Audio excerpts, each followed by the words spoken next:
Hello everyone, my name is Nikki Nuno and today I will be presenting my advocacy speech.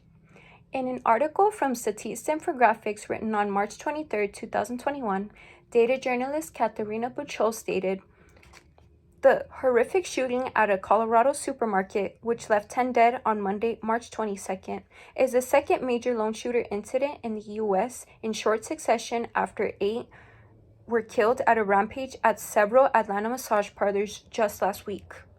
We've experienced more shootings in 2021 by this point last year in 2020. Americans' rights to own assault rifles is protected by our Second Amendment, which has separated our nation now more than ever. I propose the federal government should add more regulations regarding mental health and high-risk buyers when it comes to attaining assault rifles. Due to experiences I've seen occur from gun violence, buying a gun should be done through a much more vigorous system than what is currently in place. And as the nation is split in two, a new problem is arising: ghost guns. These are untraceable guns that have gained attention from U.S. President Joe Biden, who has used executive order to override Congress in changing national gun laws. And analyst Anthony Zurcher wrote for BBC News on April 9th, 2021, over 40% of guns being seized in LA are ghost guns, according to federal firearms officials.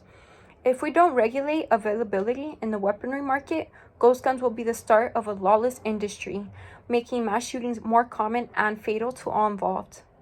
Today I'll be talking about the issues the country faces from a lack of gun regulations, the inherency of the issue, and what we can do to solve this national epidemic.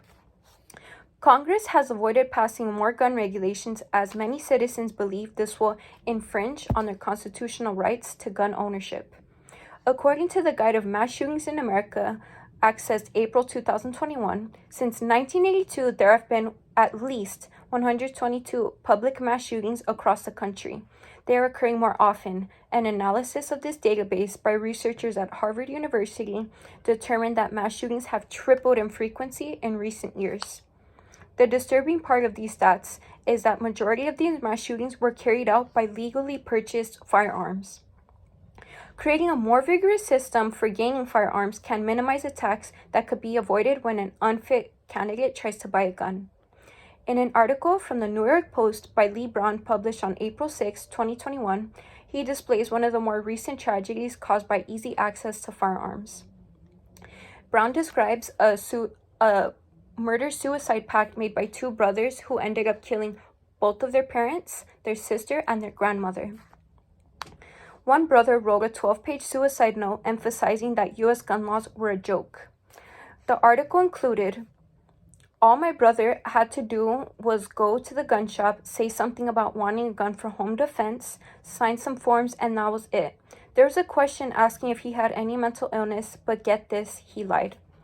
Events like this should be absolutely avoidable when the instrument of mass destruction is signed off by government-issued forms.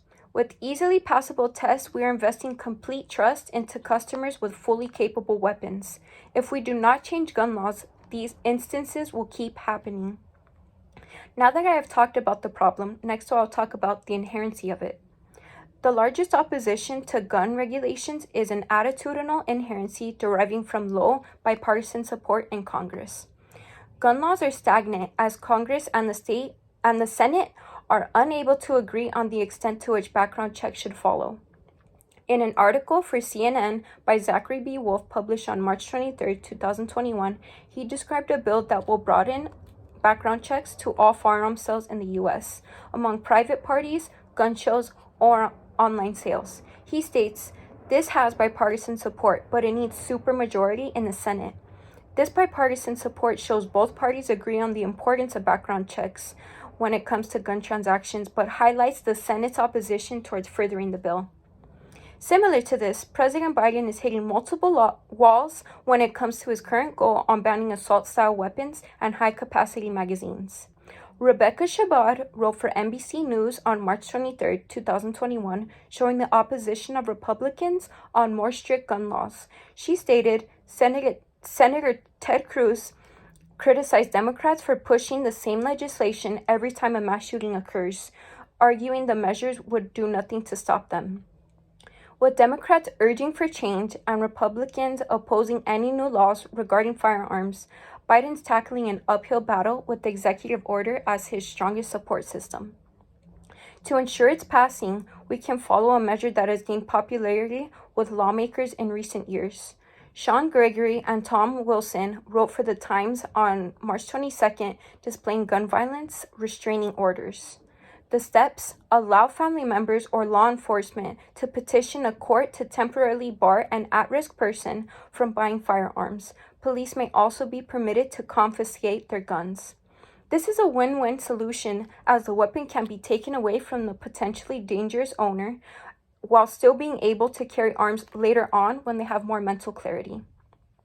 In conclusion, I proposed a possible solution, and now I will conclude my speech. Resolved, the federal government should add more regulations regarding mental health and high-risk buyers when it comes to attaining assault rifles. Thank you.